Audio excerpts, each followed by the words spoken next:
cinemas, helping deaf people watch movies in cinemas. Okay, and so usually what happens is that the deaf person is watching the movie here, and there's not a great deal of idea of what's going on. So we want to have a solution where you know, you might be watching the film here, and you can just kind of like put a selfie stick here, and then sort of prop it up as like subtitles, captions, and get a bit of a feel for what's going on with the movie. So that was the prototype that we set out to achieve this weekend. And if all goes well, we're about to demonstrate that.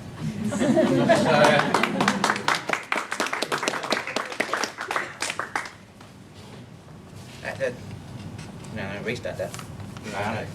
Yeah. Okay, so we got kitchen, and then good. Alright, so here's up here. And yeah. Oh, they're gonna go through that?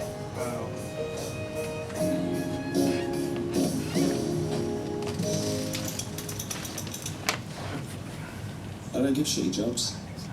If a good man comes to me and says, "Thank you, David, for the opportunity." Yeah, and so what we just done there is that we had but I've done that. I want to better myself. I want to move on. Yeah. Then I can make that dream come true too. We've got a voice recognition API in here, and it's just listened to the cue point for the film, and it started playing the subtitles in time with the film. Wow. Yeah.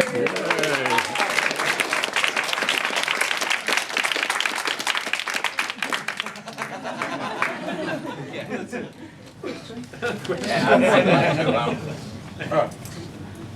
Can you grab that back again?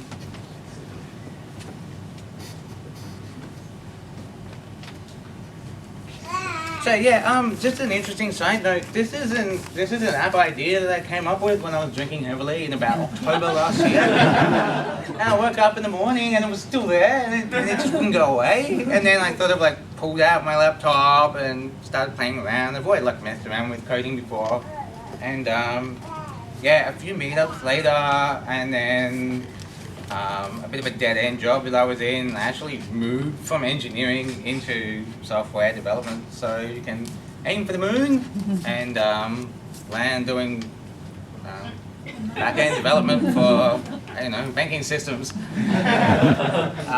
So yeah, and the other interesting thing about this project is we've had user experience designers over in Perth who have been quite captivated by this problem as well, working at the same time, and she put together these beautiful storyboards for me that I'm going to be able to hook into and make things look pretty. So we built the functionality over here in Brisbane.